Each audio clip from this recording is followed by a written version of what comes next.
The absence of longtime Berkshire Vice Chair Charlie Munger will be felt at this annual meeting here. It's something that the board has been preparing for, with both Warren Buffett and Mr. Munger working well past the age of 90.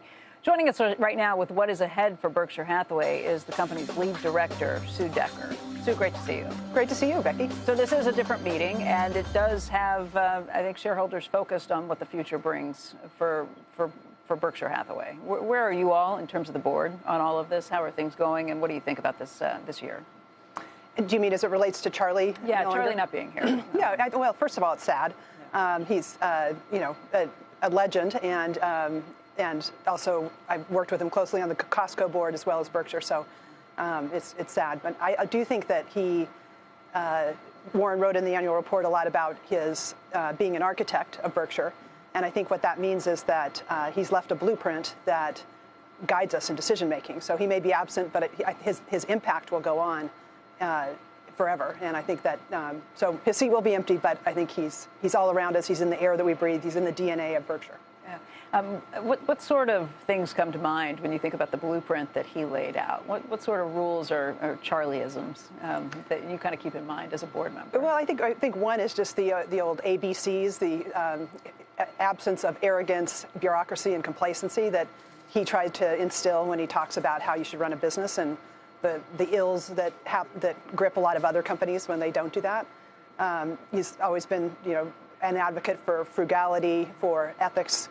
Hard to separate those same principles from what Warren's been talking about. The two were very aligned on all that, but I think those principles are really part of Berkshire's identity. So. Yeah.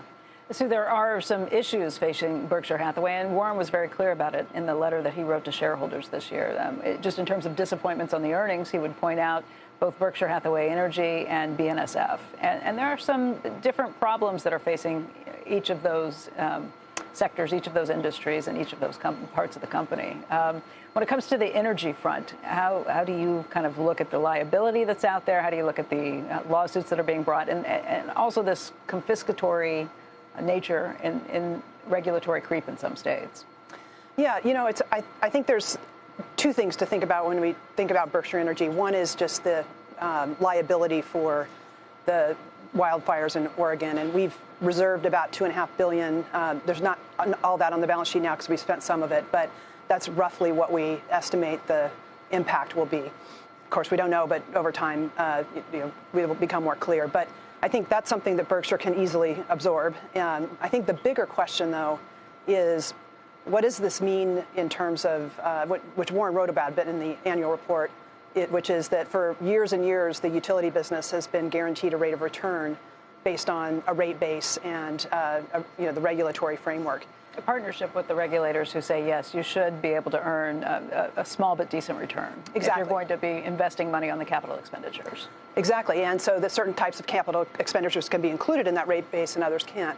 But if you start taking climate change into effect, that either needs to be fully reflected in a rate base or somehow it needs to be borne by society as a whole. It can't really be borne by the electric utility industry. So I think the near-term issues are not so significant for Berkshire. We'll get through it. It's a huge company, $1 trillion balance sheet, so it's going to be manageable. But I think the bigger question is how does that relationship evolve between the government and the utility sector? And I think it's also strategically quite relevant right now because of the world of AI and computational power that is so significant that the draws on the electrical grid are just going to get more and more significant over the next 5 to 10 years with the data centers and supercomputers now.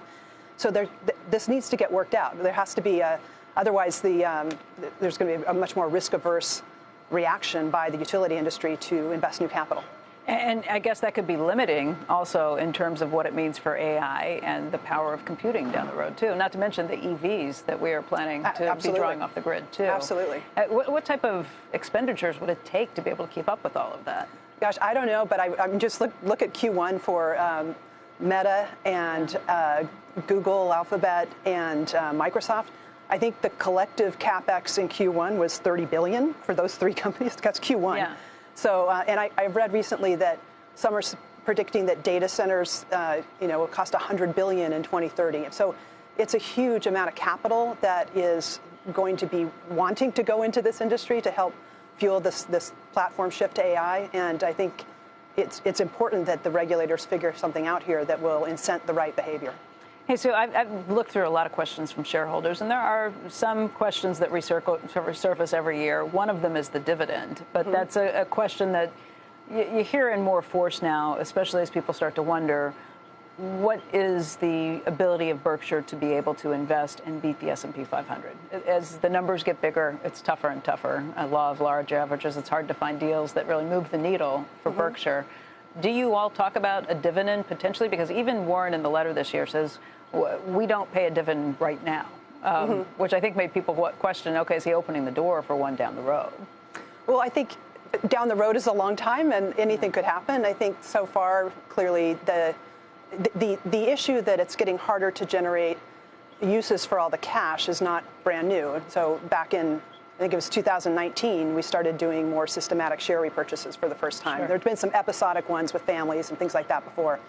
But in the last 4 years, if you look at the Treasury stock line and the 10K, you'll see that I think we've repurchased about $75, $80 billion in the last 4 years. So we're starting to pursue that. I think that is a form of cash return to shareholders that is tax efficient. It's also doesn't, it's completely discretionary in any 1 year. So, once you start a dividend, it can be pulled, but the goal is never to stop. Unless it's a special dividend. That's what I was going to say. I almost think in the hierarchy of choices, a special dividend is something in between, something on the Costco board that we've employed really successfully. But that is not something that we're discussing right now. And, and over time, things could change, of course. But I think the redeploying the capital through share repurchase is the preferred method at the moment.